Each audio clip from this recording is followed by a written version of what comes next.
하나님께서 우리에게 주시는 말씀은 열왕기상 1장 38절에서 53절까지의 말씀입니다. 우리 한 절씩 교독하시고 마지막 53절 함께 읽도록 하겠습니다. 제사장 사독과 선지자 나단과 여호야다의 아들 브나야와 그렛 사람과 블렛 사람이 내려가서 솔로몬을 다윗 왕의 노새에 태우고 인도하여 기온으로 가서 제사장 사독이 성막 가운데에서 기름 담은 뿔을 가져다가 솔로몬에게 기름을 부으니 이에 뿔나팔을 불고 모든 백성이 솔몬 왕은 만세수를 하옵소서 하니라.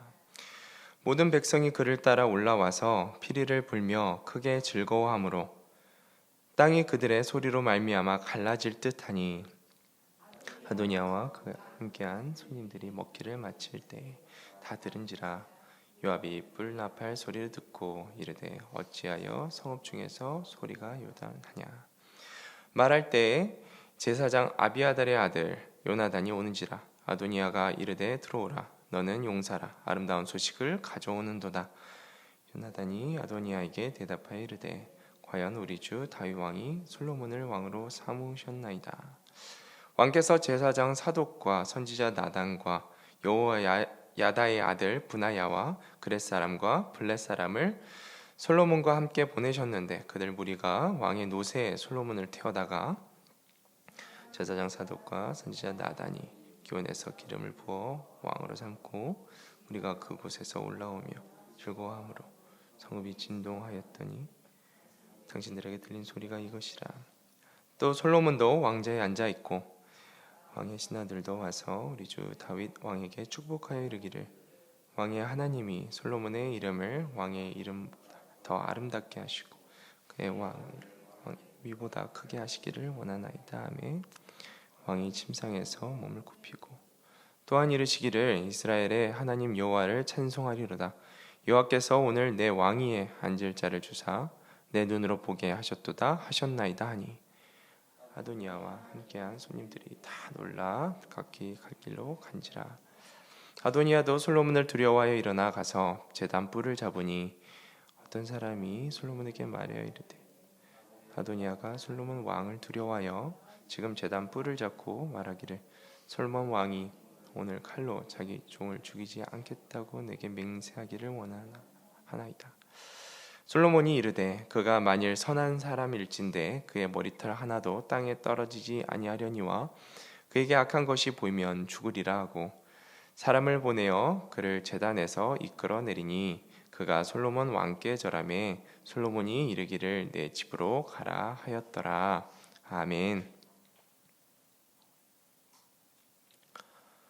네, 오늘 본문은 아도니아가 한편에서 스스로 왕이 되고자 반역을 꾀하고 있는 상황에서 이것을 알게 된 다윗과 그들의 신하들이 솔로몬을 왕으로 지명하고 그리고 왕으로 등극시키는 그런 상황들을 설명하고 있는 내용입니다.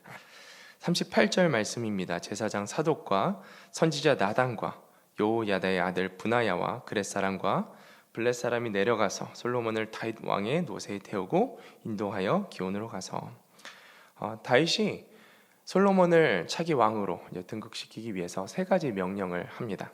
첫 번째 명령은 사독, 나단, 브나야 이 세 사람을 좀 앞장세워서 이 솔로몬을 기온으로 이끌어 가고 있는 것이죠. 이 사독은 여기서 기록한 것처럼 제사장입니다. 나단은 하나님의 음성을 전하는 이제 선지자였고 브나야는 군대 장관입니다.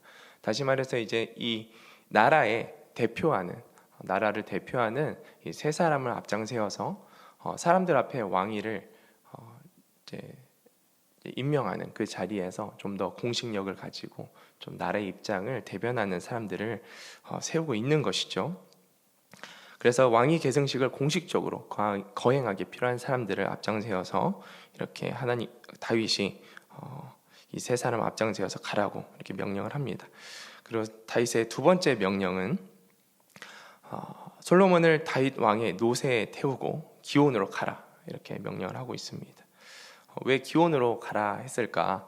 이제 생각해 보면 당시에 이제 예루살렘에는 두 곳에 이제 샘이 있는 지역이 있었습니다. 한 곳이 여기서 말하고 있는 기혼이고 한 곳이 지금 아도니아가 반란을 일으키고 있는 에느로겔이라는 지역입니다.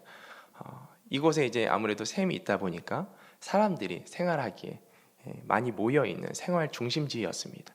그래서 사람들이 가장 많이 모여 있는 한 장소였던 기온으로 이제 가라, 다윗이 명령하고 있는 것이죠. 그리고 다윗의 세 번째 명령은 솔로몬에게 기름을 부어서 왕으로 삼으라 라고 명령하고 있습니다. 39절 말씀입니다. 제사장 사독이 성막 가운데에서 기름 담은 뿔을 가져다가 솔로몬에게 기름을 부으니 이에 뿔나발을 불고 모든 백성이 솔로몬 왕은 만세수를 하옵소서 하니라. 솔로몬에게 부은 이 기름은 무엇일까? 보면 출애굽기 30장에 이 기름에 대한 이야기가 나오고 있습니다. 이 기름은 사람이나 물건을 거룩하게 구별할 때 사용하는 관유였습니다. 이 관유는 값비싼 향유로 이제 이루어져 있는데요. 그 기름의 내용물을 보니까 모략, 창포, 계피, 감람류 등의 최고의 원료로 만드는 향을 내는 기름이에요. 근데 이 기름을 이제 성막 안에 이렇게 두었던 것이죠. 이 기름을 어떻게 사용하는지에 대해서 이제 출애굽기 30장 말씀 25절부터 나와 있는데요. 그것으로 거룩한 관유를 만들되 향을 제조하는 법대로 향기름을 만들지니 그것이 거룩한 관유가 될지라. 너는 그것을 회막과 증거궤에 바르고 상과 그 모든 기구이며 등잔대와 그 기구이며 분향단과 및 번제단과 그 모든 기구와 물두멍과 그 받침에 발라 그것들을 지극히 거룩한 곳으로 구별하라. 이것에 접촉하는 것은 모두 거룩하리라. 너는 아론과 그의 아들들에게 기름을 발라 그들을 거룩하게 하고 그들이 내게 제사장 직분을 행하게 하고. 하나님께서 구별을 지키기 위해서, 사람이나 물건을 구별하게 하기 위해서, 하나님께서 사용하시기 위한 그것으로 만들기 위해서 이렇게 기름을 바르라라고 말씀하십니다. 이 기름을 부으면 하나님 앞에서 구별되고 거룩해지는 것이었죠. 지금 이 기름을 부어서 솔로몬을 왕으로 구별하여 세우고 있는 것입니다. 여러분, 하나님께서는 오늘날에도 우리에게 성령으로 기름 부어 주시는 줄로 믿습니다. 그 성령으로 우리를 구별시켜 주시는 것이죠. 세상과 구별된 자로서 살아가게 만들어 주시는 것이죠. 성령으로 기름 부음 받은 자마다 거룩한 하나님의 자녀가 되는 줄로 믿습니다. 성령으로 기름 부음 받은 자마다 온 세상의 왕이신 그 하나님의 대리자로서 하나님의 일을 감당할 수 있는 구별된 그 왕 같은 제사장이 되는 줄로 믿습니다. 사도행전 10장 38절을 보니까요, 하나님이 나사렛 예수에게 성령과 능력을 기름 붓듯 하셨음에 그가 두루 다니시며 선한 일을 행하시고 마귀에게 눌린 모든 사람을 고치셨으니 이는 하나님이 함께 하셨음이니라. 이렇게 기록하고 있습니다. 성령과 능력을 하나님께서 기름 부어 주신다라는 것은 성령 하나님께서 함께 하시는 것을 의미합니다. 그 안에 성령 하나님께서 함께 거하시는 것을 의미합니다. 하나님께서 능력이시고 하나님께서 선이시기 때문에 성령 하나님이 그 안에 충만할 때 우리 삶 가운데 선한 능력들이 흘러가는 것이고 하나님의 일들을 대리할 수 있는 자가 되는 것이죠. 오늘 하나님께서 이 말씀을 보니까 이 땅에서 사역하시는 그 예수님에게 성령과 능력을 기름 붓듯 하셔서 예수님께서 선한 일을 행하시고 마귀에게 눌린 모든 자들을 자유케 하시는 그 하나님의 일을 대리하시는 그런 하나님의 모습들을 보게 됩니다. 이 성령과 능력의 기름 부으심이 기도하는 우리의 삶 가운데 충만하기를 축복합니다. 주여, 오늘 우리 안에 성령과 능력을 기름 붓하여 주옵소서. 사도행전 1장 8절 말씀입니다. 오직 성령이 너희에게 임하시면 너희가 권능을 받고 예루살렘과 온 유대와 사마리아와 땅끝까지 이르러 내 증인이 되리라 말씀합니다. 주여, 우리 안에 주의 성령과 능력의 충만함으로 하나님의 증인된 삶 넉넉히 감당하게, 담대하게 그 일들을 감당할 수 있도록 주님 은혜 베풀어 주옵소서. 이런 고백들이 오늘 기도하는 가운데 있었으면 좋겠습니다. 본문 40절 말씀입니다. 모든 백성이 그를 따라 올라와서 피리를 불며 크게 즐거워함으로 땅이 그들의 소리로 말미암아 갈라질 듯하니. 백성들이 이 솔로몬 왕의 즉위에 굉장히 기뻐하고 있습니다. 그들의 크게 즐거워하는 소리가 그들의 소리로 말미암아 땅이 갈라질 듯 하고 있다. 그만큼 이제 시끄럽게 너무 큰 소리로, 정말 큰 소리로 환호하고 있다라는 것이죠. 왜 이렇게 기뻐했을까 생각해 보면 다윗 왕이 이제 나이가 들어서 이제 정세가 불안정했던 것 같습니다. 왕권이 약해지고 이제 아들들의 이런 반란에 대한 모의나 그들의 어떤 이런 반란에 대한 모의에 의한 정세 불안정으로 인해서 이 백성들의 마음들도 사실 불안정했던 것이죠. 왕이 왕의 역할을 잘 못하니까 이 나라 가운데 불안정한 그런 상황들이 백성들이 이제 느끼고 있는 것이죠. 그런데 그런 상황 속에서 하나님께서 세우신 왕이 세워졌다고 하니까 너무나 기쁜 거예요. 하나님께서 세우신 왕이 세워져서 하나님의 통치가 이 나라 가운데 또 분명하게 드러나겠구나라는 이러한 기대들이 그들 가운데 있는 것이죠. 하나님을 모르는 자들은 왕이 없는 백성들과 같습니다. 내일 일을 모르는 세상 사람들 마음 가운데에는 사실 걱정과 염려와 근심이 떠날 수가 없는 것입니다. 이러한 걱정과 염려들을 좀 없애기 위해서 이 세상에서 열심으로 살지만 사실 한 번에 이제 어려움이 찾아오면 마음이 무너지는 것은 순식간이죠. 하나님을 아는 자들에게는 세상의 염려와 걱정과 근심이 찾아올 수는 있지만 하나님을 아는 자들은 무엇이 다릅니까? 그들에게는 왕이 있다라는 거예요. 하나님을 아는 우리에게는 왕이 있다라는 거예요. 그래서 우리에게 찾아온 근심과 걱정과 염려들을 내어 맡길 그 왕이 있다라는 것이 하나님 모르는 자들과 너무나도 다른 것이죠. 빌립보서 4장 6절에서 7절 말씀, 여러분 잘 알고 있는 말씀인데, 아무것도 염려하지 말고 다만 모든 일에 기도와 간구로 너희 구할 것을 감사함으로 하나님께 아뢰라. 그러면 모든 지각에 뛰어난 하나님의 평강이 그리스도 예수 안에서 너희 마음과 생각을 지키시리라. 우리에게는 왕이 있습니다. 감사함으로 왕 대신 하나님께 나의 근심, 걱정, 염려들을 내어 맡길 수 있습니다. 주님께서 그 모든 것들을 담당하시며 우리가 어떠한 상황과 또 풍파 가운데 어려운 가운데 있을지라도 하나님께서 넉넉히 그것들을 이길 수 있는 생명과 평안을 우리에게 주실 줄로 믿습니다. 그러니 기뻐하시기를 바랍니다. 어떤 상황 가운데 있더라도 왕 대신 주님이 우리 안에 있음을, 함께하고 계심을 바라보며 이 백성들처럼, 왕이 있음으로 기뻐하였던 이 백성들처럼 기뻐하는 우리 모두가 되기를 축복합니다. 본문 43절 말씀입니다. 요나단이 아도니아에게 대답하여 이르되 과연 우리 주 다윗 왕이 솔로몬을 왕으로 삼으셨나이다.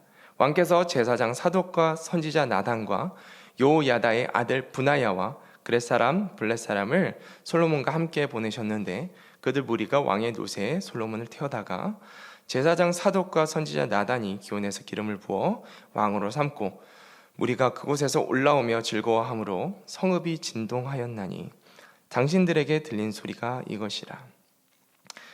같이 반역을 모의하였던 이 아비아달의 아들 요나단이 기온에서 있었던 사건들을 보고하러 온 것입니다. 반역을 모의하였던 이 아도니아의 무리들에게 솔로몬이 왕이 되었다는 소식을 전하고 있습니다. 이어서 46절 말씀입니다. 또 솔로몬도 왕자에 앉아있고 왕의 신하들도 와서 우리 주 다윗 왕에게 축복하여 이르기를 왕의 하나님이 솔로몬의 이름을 왕의 이름보다 더 아름답게 하시고 그 왕의 위보다 크게 하시기를 원하나이다 하매 왕이 침상에 몸을 굽히고 또한 이르기를 이스라엘의 하나님 여호와를 찬송하리로다. 여호와께서 오늘 내 왕위에 앉을 자를 주사 내 눈으로 보게 하셨도다 하셨나이다 하니 요나단이 계속해서 반역자들에게 전달하고 있는 것이죠. 지금 다윗 왕의 신하들이 모여서 솔로몬이 왕이 된 것을 축하하고 있습니다. 그리고 다윗 왕도 침상에서 몸을 굽혀 일어나서 기뻐하면서 솔로몬 왕을 세우신 솔로몬을 왕으로 세우신 하나님을 찬양하고 높이고 있습니다라고 요나단이 전달하고 있는 것이죠. 그래서 49절에 아도니아와 함께한 손님들이 다 놀라서 일어나 각기 갈 길로 간지라. 이제 반역자로 죽임을 당할 수 있기 때문에 이제 놀라서 무서워서 도망가고 있는 것이죠. 이어서 50절, 51절 말씀입니다. 아도니아도 솔로몬을 두려워하여 일어나 가서 제단 뿔을 잡으니 어떤 사람이 솔로몬에게 말하여 이르되 아도니아가 솔로몬 왕을 두려워하여 지금 제단 뿔을 잡고 말하기를 솔로몬 왕이 오늘 칼로 자기 종을 죽이지 않겠다고 내게 맹세하기를 원한다 하나이다. 이 제단 뿔은 이제 당시에 도피성과 같이 이제 죄인들이 피할 수 있는 장소 중에 하나였습니다. 제단불을 잡는 행위는 하나님의 긍휼과 도우심을 바라는 행위였던 것이죠. 그것을 알았기 때문에 아도니아가 자신도 이제 죽을 것을 알고 제단불로 달려가 이 제단불을 잡습니다. 하나님의 자비를 구하고 있는 것이죠. 자신의 이 반역죄가 이제 솔로몬에게 용서받을 수 없는 죄인 것을 알았기 때문에 하나님의 긍휼을 지금 구하는 마음으로 이 제단불을 잡고 있습니다. 52절 말씀입니다. 솔로몬이 이르되 그가 만일 선한 사람일진데 그의 머리털 하나도 땅에 떨어지지 아니하려니와 그에게 악한 것이 보이면 죽으리라 하고 사람을 보내어 그를 제단에서 이끌어내리니 그가 와서 솔로몬 왕께 절하매 솔로몬이 이르기를 내 집으로 가라 하였더라. 52절에 선한 사람일진데 이 말의 의미는 아도니아 너가 왕권을 포기하면, 다시 말해서 솔로몬이 왕이 되는 것은 하나님의 뜻이었습니다. 그래서 솔로몬이 왕으로 되어지는 것이 이미 내정되어 있었는데 아도니아가 그들의 무리와 함께 하나님의 뜻을 거역하고 이제 자신들이 이 아도니아가 스스로 왕이 되고자 해서 이 반역을 모의하고 있었던 것이죠. 왕권의 미련을 버리라는 것은 다른 말로 하나님의 주권을 인정하고 너의 그 욕심을 버리라라는 것입니다. 너가 하나님의 뜻에 순복하면 내가 지금 당장 죽지는 않겠지만 너가 지금 그 선한 일들을 버리고 너의 삶 가운데 그 악함, 하나님 뜻이 아닌 것을 선택하는 일들을 계속 행하면 죽게 될 것이다 라고 지금 선언하고 있는 것이죠. 그리고 솔로몬은 아도니아를 하나님의 긍휼로 그를 이제 떠나 보냅니다. 놓아주는 것이죠. 이 부분에서 솔로몬이 얼마나 참 하나님의 사람인가에 대해서 묵상하게 됩니다. 만약 아도니아가 왕이 되었다면 솔로몬은 당연히 이제 죽임을 당했을 것입니다. 그러한 상황들을 솔로몬이 알고 있음에도 솔로몬은 아도니아를 하나님의 긍휼로 그 뿔을 잡았다라는, 제단의 뿔을 잡았다는 이유 하나로 그를 살려줍니다. 보통 우리는 나에게 악을 행하는 자가 우리 삶 가운데 있으면 보복을 하려고 합니다. 그들에 대한 심판자가 되어서 그들에게 어떻게 하면 보복을 할까라는 생각들을 의뢰하기 마련입니다. 그러나 우리가 이 말씀 묵상하면서 하나님께서 우리 삶의 주인 되시고 하나님께서 심판자 되시고 하나님께서 악과 선을 구별하시는 하나님이시기 때문에 그 하나님께 그 심판을 맡기고 하나님께 판단을 맡기고 하나님께서 보복해 주시기를 기도하고 우리 손을 더럽히지 않는 우리 모두가 되기를 축복합니다. 하나님께서 하나님의 때에 그 악한 자들을 멸하시고 하나님의 방식으로 보복하시는 줄로 믿습니다. 마지막으로 이 말씀을 묵상하면서 제가 한 가지 질문을 하나님께 했습니다.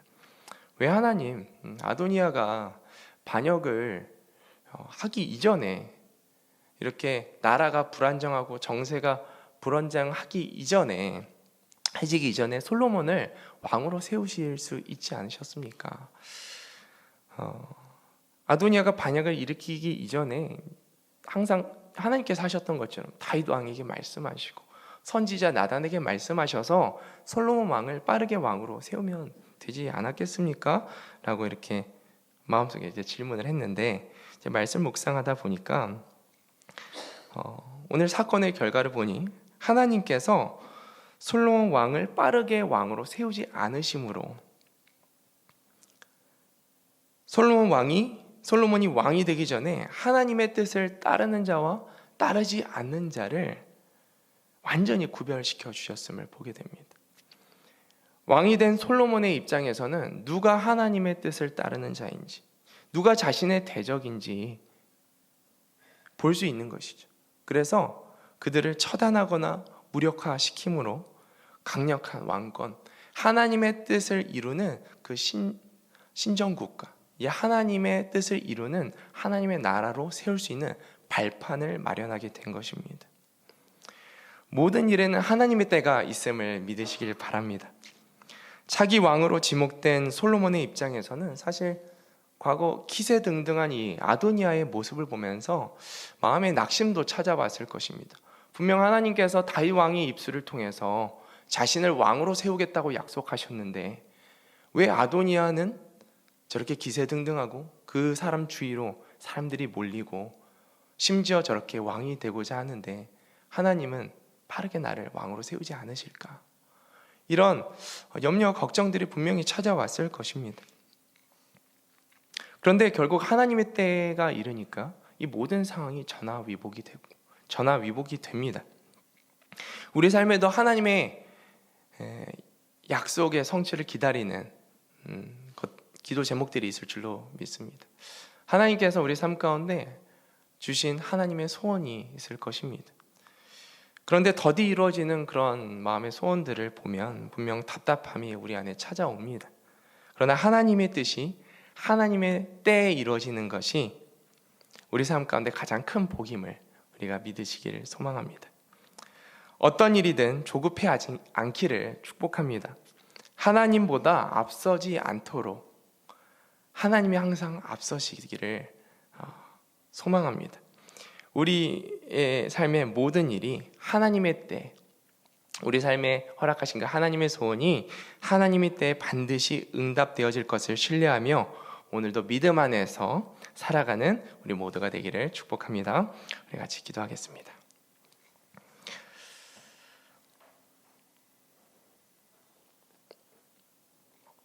주님, 솔로몬에게 기름 부어 그를 왕으로 세우셨던 것처럼 하나님, 우리도 성령과 주의 능력으로 기름 부어 주님 이 땅을 살아갈 때 왕같은 제사장으로 살 수 있도록 주님 은혜 베풀어 주옵소서.